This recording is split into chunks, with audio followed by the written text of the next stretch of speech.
This video was originally planned to be called My Journey into Tanking. Sometime November last year, I made the New Year's resolution to get into tanking by any means necessary. I got this discomfort, this anxiety when tanking or thinking about tanking, a pointed and sharp pain in my chest. The first thought was, well, it's gotta be performance anxiety, right? So I did what I always do when I have performance anxiety, tackle it until I'm comfortable. I could talk about performance anxiety all day. I actually made a video about it in World of Warcraft for performance anxiety there. But a lot of the times, for me, it really comes down to the worries of expectation, either that I put on myself or that I'm worried that others will judge me for those expectations I have in my own head. But no matter what it is, it's always really conquered eventually by doing the thing. And I'm pretty good at throwing myself at it until I understand said thing. But if you don't know me, I'm not just going to get into tanking in World of Warcraft, where I wanted to tank the most. We take things seriously here at Bowser the Healer headquarters. When I said by any means necessary, I meant it. I'd tank in every video game it was available to me in. Final Fantasy XIV, Final Fantasy XI, Overwatch, Adventure Quest 3D, Pokemon Unite, Elden Ring, Night Rain, and of course, World of Warcraft. But I know you saw that title. I know you saw that thumbnail. I knew this would be a journey of self-discovery, but I thought I knew me pretty well. Halfway into this challenge, I realized it was going to be a much deeper journey than I ever could have imagined. Let's dive into the adventure of Bowser the Tank. This story starts in the middle of Season 1 of World of Warcraft's The War Within. I made a new friend group through a guildie, and we loved us some late night Overwatch 2. And much like everyone in said friend group, I played support in DPS. And while it was fun, and normally it was totally fine, you'd get these string of games where the tank either insta-dove into the backline, died, and then insta-dove into the leave game button, or they must have been being held at gunpoint or something in order to play tank. And it quickly dawned on me that this friend group would be thrilled if just somebody played tank. Someone they could rely on to turn around and actually make a play with them. I could tank to save my life. I had a Junker Queen that I briefly worked on. So, you know what? Sure, I did it. I gave it a shot. And while I was not the best tank by any means, my friends were having fun, and so was I eventually. Laughter through the night always made it worth it. But my chest hurt, a painful stinging sensation, anxiety like when a teacher in high school would sternly say, "See me after class." But I haven't been in high school in 15 years, and this anxiety didn't go away until I stopped playing tank. The idea of tank was awesome. A frontliner who sets the team up to make plays, protects their allies, and leads the group. But this feeling was brutal, and it wasn't the first time I had encountered it. I learned Brewmaster during my first expansion of Shadowlands, the Monk tank, on a Sanguine Necrotic week. Shoutouts to any of you who have ever dealt with that. I even learned a little bit of Dark Knight back in 2015 in Final Fantasy XIV, and while mechanically and thematically I absolutely loved them, that chest pain, that dread, it's the same playing Overwatch as it was back then. And for context, some of that was 10 years ago. Am I still having performance anxiety 10 years later? But like every other challenge in my life, I knew the only way to tackle it was to, tackle it. In order for me to tank in WoW, I needed characters leveled up and geared. So while I slowly chipped away at that, Overwatch 2 became the first game I'd take tanking seriously in. Overwatch 2 has some benefits to learning tank for me. You have far less buttons in a game like in World of Warcraft, and you get into games at the speed of light. However, for some, PvP is much harder than PvE, and having to tank while fighting other teams of real people can be daunting. But I grew up with games like Quake, Counter-Strike, and Halo, so it was honestly a bit easier for me to start here. Overwatch also has a lot of really cool tank tropes too. Frontline tanks like Orisa and Reinhardt who mitigate, threaten targets, and make plays in a very simple but extremely satisfying way. Evasive tanks like D.Va and Hazard who disrupt enemy forces and use their movement and defensives to survive a burst of damage longer than one might anticipate. This is great for baiting opponents into wasting their resources. Junker Queen is very warrior coded, and probably intentionally given Blizzard also makes World of Warcraft. She heals from bleeds, shoots a scattergun, swings an axe, and shouts to rally all nearby teammates to run faster with some bonus health. Play your corners, find your openings, make a play. After a month or two of Overwatch 2 and gearing up my tanks in World of Warcraft, it was time to start tanking in WoW. Guardian Druid, also known as Bear, was the first tank I visited on this journey. I had dabbled in the tanks before, but Bear is thankfully the easiest to learn, and I know some outstanding Bear players that showed me the ropes.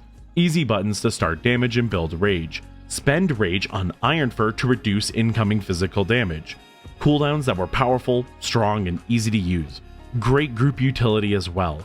Bear is the perfect beginner tank in World of Warcraft. But I knew I couldn't just keep it easy with Bear. And because of Junker Queen in Overwatch 2, there was a tank fresh on my mind I wanted to play. Protection Warrior. This little fox right here means the world to me.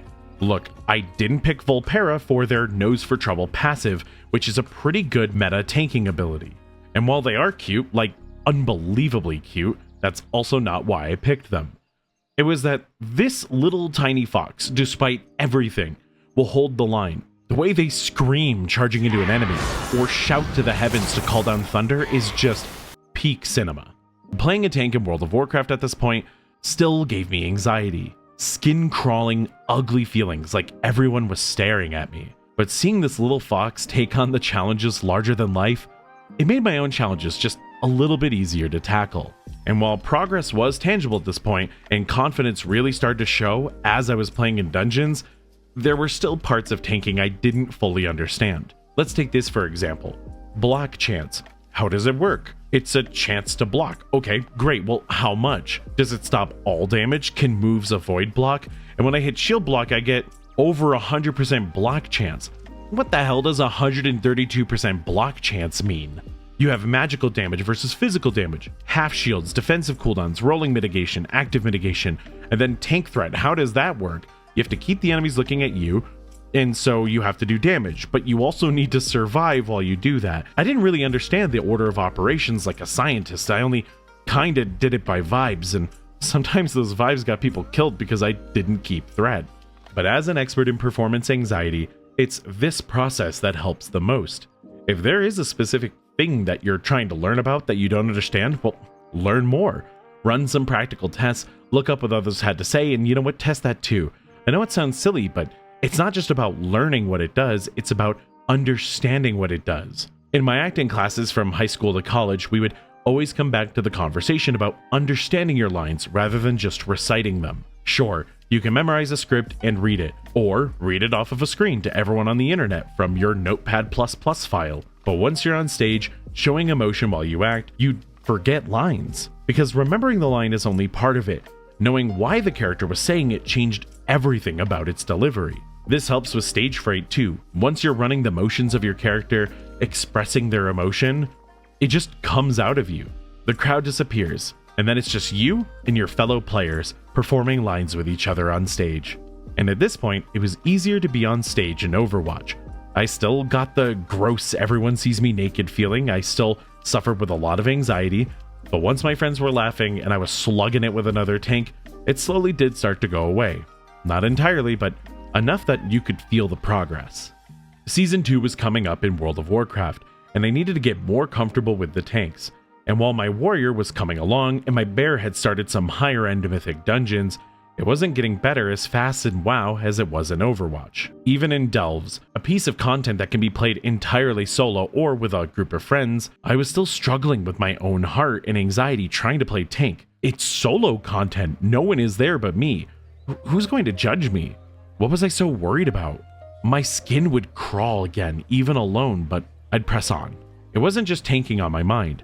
Season 2 being so close meant many things. My guild was preparing for Mythic Raid, I was preparing for streams and videos for Season 2 content, my job teaching esports and commentating was in full swing for events we were running, and the Overwatch team that I was coaching. I was bouncing between Pokemon TCG events and dating guys in my free time, all while trying to learn what was going on in my head while I was trying to tank.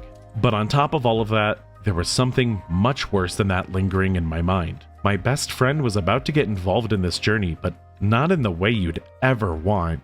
He was about to be homeless. several months of trying to find a job in a city with a horrible job market, and his time was running out with our friend that he was staying with. He could just come down to Denver near me, but where would he go? I wasn't just struggling with this chest pain and dread of tanking, no.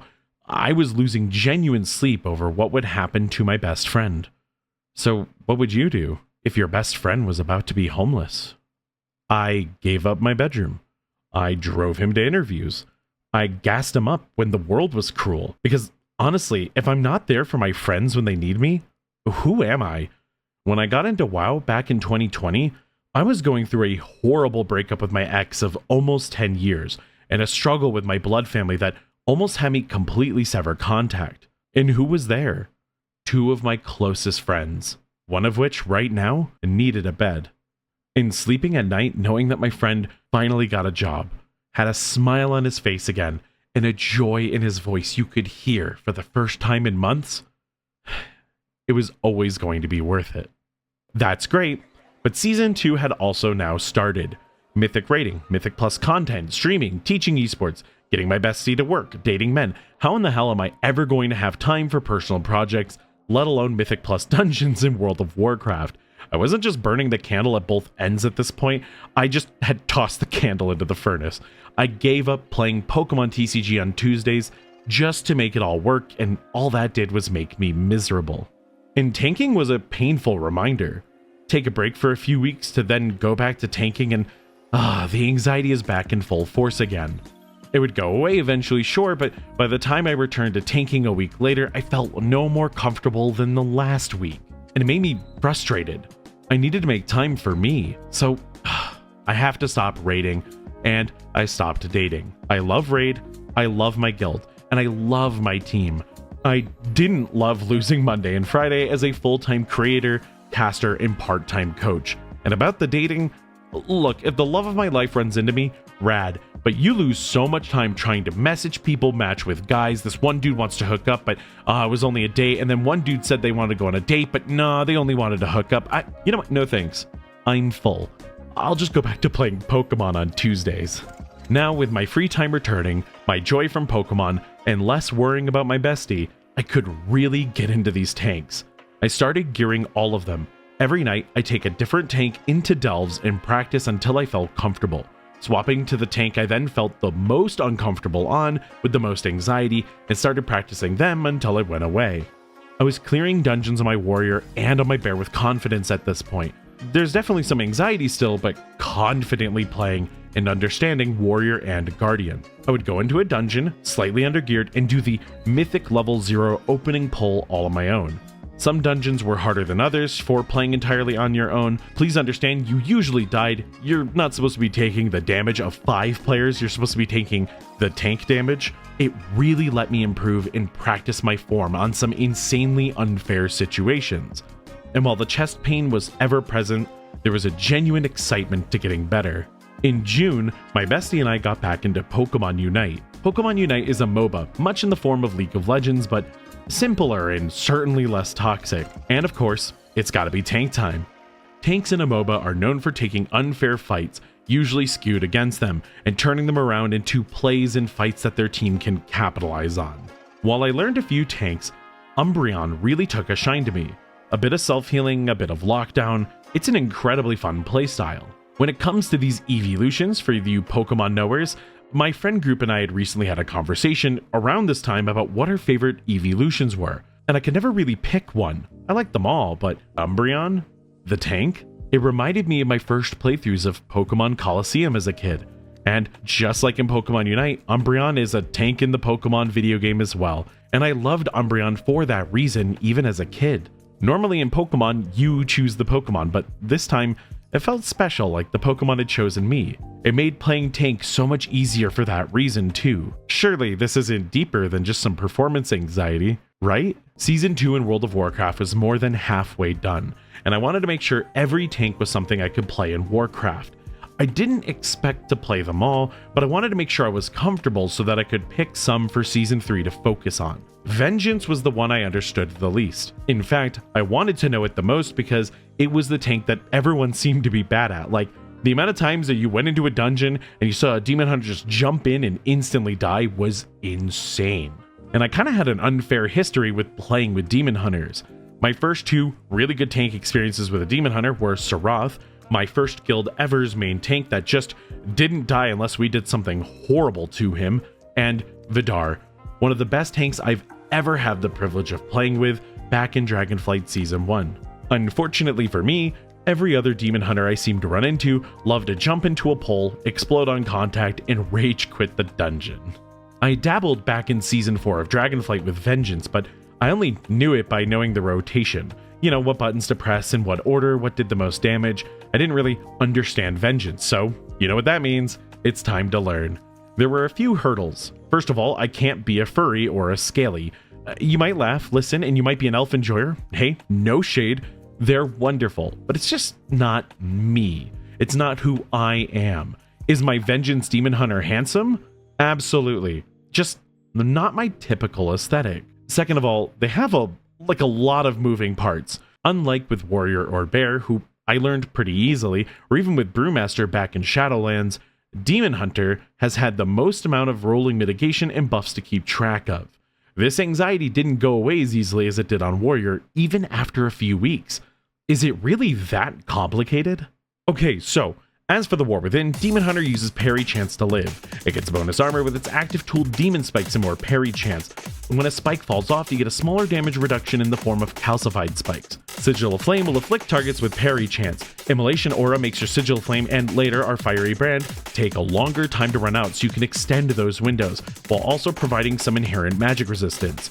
In addition, your cool tattoos that you have are also damage reduction. Yeah, that's a real thing. Frailty is applied to your enemies when you do more damage to the target, and then you'll take less from them. Your Builder Fracture shatters soul fragments out of enemies, and your Spender Soul Cleave eats the soul fragments. Eating soul fragments heals you and gives you Painbringer to reduce the damage, and these stacks overlap, which means they also fall off individually, so you need to keep eating soul fragments to keep up the buff. Fiery Brand reduces damage by a significant amount for all targets afflicted, and it spreads itself around. Metamorphosis turns you into an incredibly hot demon, and you get way more armor and lifesteal and like a bazillion other things. You can read the tooltip if you want. In addition, if you use your Fell Devastation, you turn into a demon for a couple of extra seconds, which can combine with your Metamorphosis timer or be used separately, and you fire out this like cone of fire breath in front of you, and a lot of the times it gets talented into being a lot of lifesteal. Oh, is that a lot? Alright. Eldrachi Reaver is the hero spec. After consuming enough soul shards or connecting the hunt, you would gain a Reaver's Glaive. Throwing the glaive does a lot of damage, then you get a combo. If you hit your builder into your spender, you do huge damage on the spender and slash enemies around you, but if you do it from the spender into the builder, and then you do more single target damage instead, the AoE variant gives you 1 stack of increased damage on the primary target, while the single target version provides 2 stacks of increased damage on the target. So while you survive by healing yourself, parrying everything, stack frailty, manage cooldowns, try not to overlap these various buffs and debuffs on enemies, you also need to be getting aggro on mobs, crowd control enemies, manage small disasters from your DPS and healer, all while surviving tons of magic damage and tank busters from enemies and bosses. Yeah, it's a lot. But even once I understood all of those parts, the anxiety and the chest pain would just keep coming back. I see myself in my characters, and I just didn't see me in this elf. I love this character, but it's just hard to be super invested in a character that didn't feel like it represented me in many ways, if in any way. But one day, while practicing on stream, I remembered the new Lady Gaga album came out. I'm not kidding, on God, watching my Demon Hunter dance with Abracadabra playing, I understand. I'm simply not serving enough. I'm not being queen enough. Do I want to be an edgelord elf? No. Do I want to be a drag queen with pretty glaives blasting enemies and serving cunt to Lady Gaga? Yes. And we're so back. I'm not kidding. Making my character someone I could connect with a bit more did wonders for me here. I don't even remember having any problems when I went into my first dungeon post-makeover. I said I'd be playing Demon Hunter until I felt I was sick at it. And for about a week, I played a ton of Demon Hunter. There was a day I got on for like 5 hours on stream and just did Demon Hunter tank keys the entire time. And other than when I first logged in, I didn't feel much of that dread. I mean, it was there, but I certainly forgot about it in that first hour. It is the second most powerful I have ever felt in a dress. Was it over? Have I conquered this demon of a problem inside of me? Warrior was smooth as butter, and it was always fun to pick up and play. Blood Death Knight was clicking better than it ever did in Dragonflight when I first tried it, and Deathstrike Greed was a concept that I didn't just understand, but I could actually figure out where I was going to mess myself up with it. Paladin, okay, I didn't really want to play Paladin, but it did eventually click in Delves, and I went from, I don't want to play this tank to, wow, I'm having a lot of fun playing this tank. And Bear at this point was so easy that I actually had to take a break. Like, genuinely, I was a little too relaxed in keys, and if it was late in the night, I would actually, like, start to nod off if I wasn't getting absolutely blasted by some enemies. There was only one tank left, Brewmaster, my first tank ever, and for better or for worse, it wasn't doing good in Season 2 of The War Within. But late into Season 2, a popular competition called Break the Meta prevents you from picking meta tanks or meta DPS or healers, and so the Brewmasters were out and pumping. The stats on Brewmaster had changed a bit, so it'd actually be kind of easy to convert my healer Mistweaver into a tank Brewmaster. So, with a new weapon, new talents, a few tricks that I had to learn, it was about a night of studying and I was ready to hop into dungeons. Oh Brewmaster, how could I ever stop playing you? Despite the anxiety I felt day one of learning a tank back in Shadowlands, I remember telling my bestie I could play this every single day. It was so much fun. Throwing kegs, punching enemies, setting them on fire, purifying your damage taken, and making giant shields while you shrug off attack after attack. My big fat panda I loved so much could hold down the front line with that shit-eating grin that Brew is known for. My first character in WoW, the healer, and now a tank. And at this point in my journey, I had started to play Rune Fencer in Final Fantasy XI. It's a pretty unique tank that puts runes on themselves to defend them from magic and enhance their attacks, spreading out their shields to their teammates and expelling runes for giant magical damage. And despite Final Fantasy XI being played with a friend and usually AI companions know as trusts, I'm still getting some anxiety here. Not a lot, but it's not going away. In Overwatch 2, I still got it at the start of matches, especially when I wasn't playing with my friends.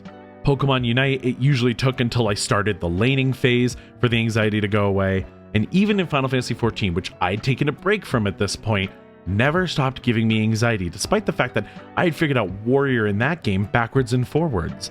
I got anxiety over returning to Final Fantasy XIV.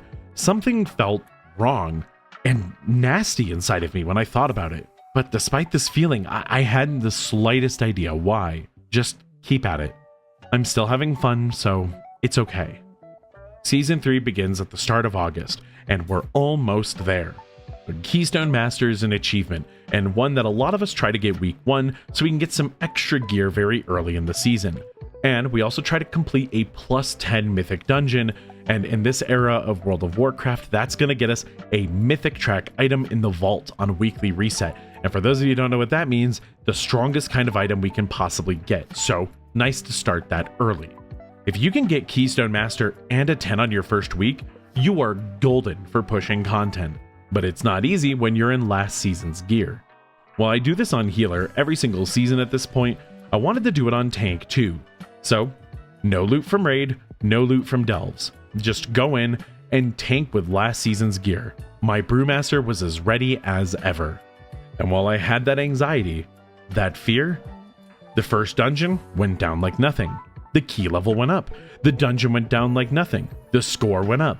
I quickly cleared every dungeon. I got my Keystone Master, but after 2 days of work, I still needed that 10. And I wasn't just able to put a 10 in the vault.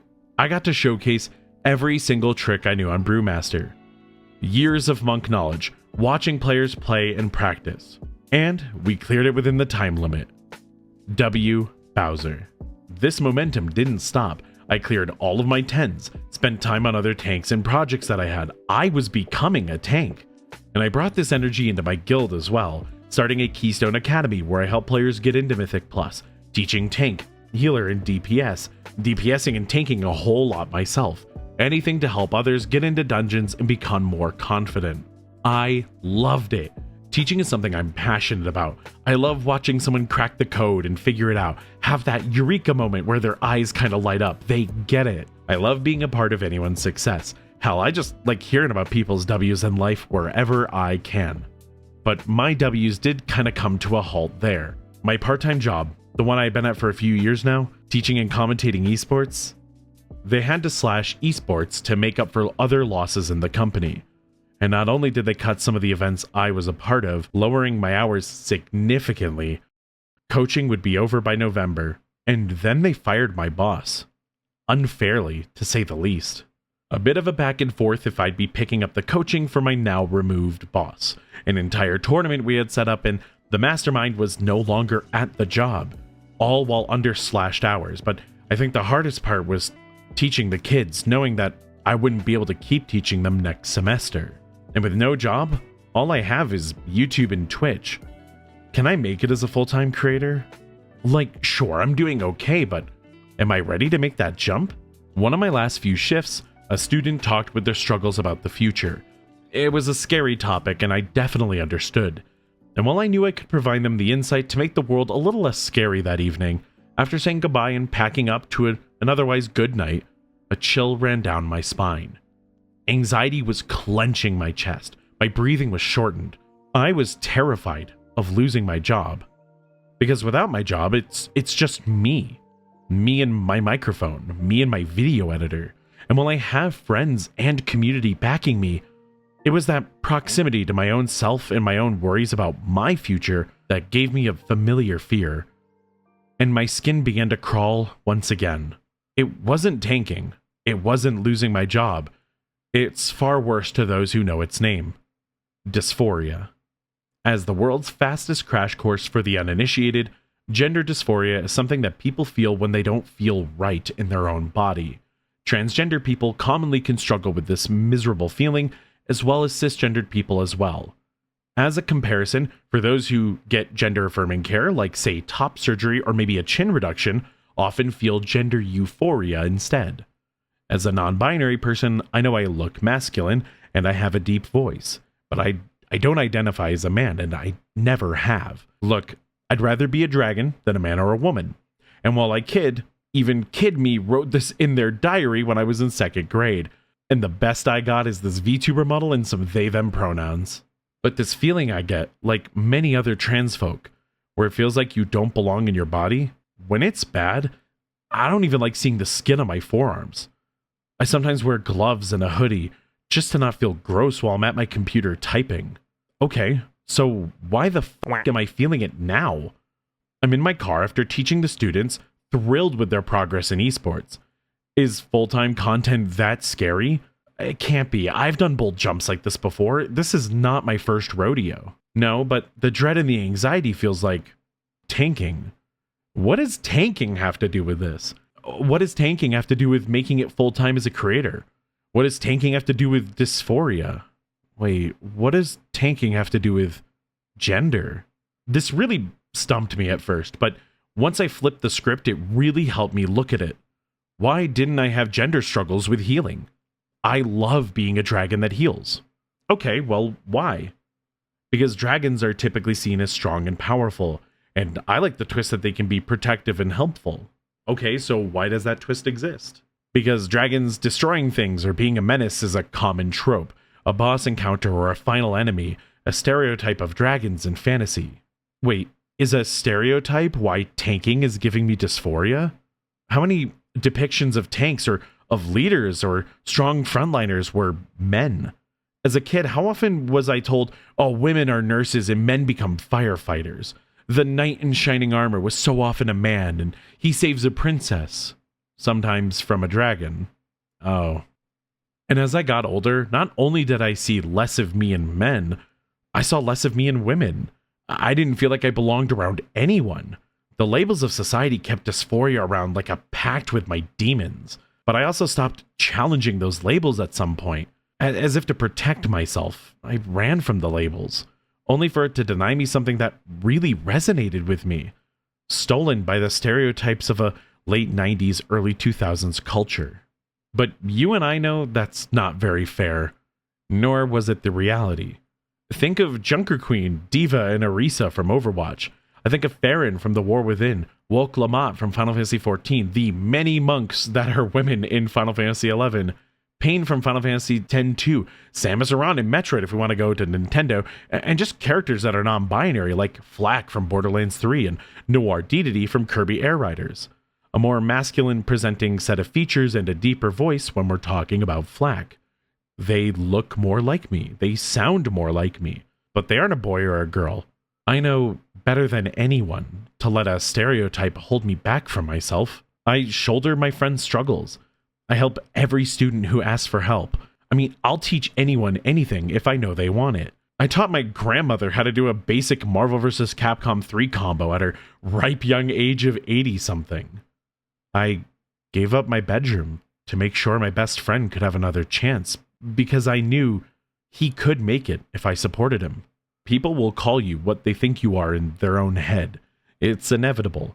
You can't really change what people think unless they're willing to change, but you can change you whenever you want, really.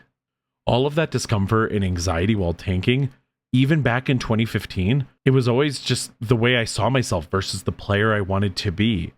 Scared to embrace the what I was because it came with labels that I never subscribed to, but I didn't challenge to remove them. It was just dysphoria. It was always dysphoria. I can handle the friends in need.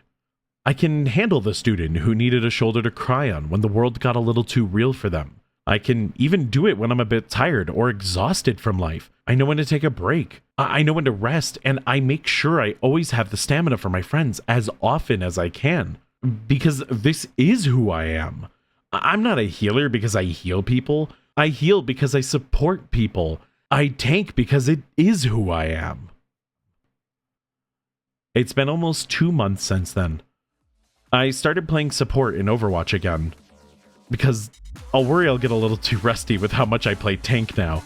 I level capped in Final Fantasy XI Retail as the tank rune fencer sub warrior, for those of you curious. I hopped into 12 on the Warcraft beta for the next expansion Midnight because I heard warrior was underperforming and I just had to see for myself. And then I had so much fun playing warrior, I went back to retail to play more warrior with my viewers and tank some keys. And not a single twinge of anxiety. Not even a breath of dread. When I tank now, it's nothing but euphoria. Thanks for sticking with me. This is the alt channel where I can post these kinds of videos, so if you liked it, hey, hit the subscribe button and hit the thumbs up if you want more people to see it. My main channel is mostly for talking about World of Warcraft, but this one I wanted to get a little more adventurous with. Also, as a final note, my bestie is now full-time at his job, so he went from like homeless to full-time in like 7 months. Let's fucking go. Take care, friends. Remember, you can do anything. Put your whole heart into it and give it a shot. I'll see you all in the next one.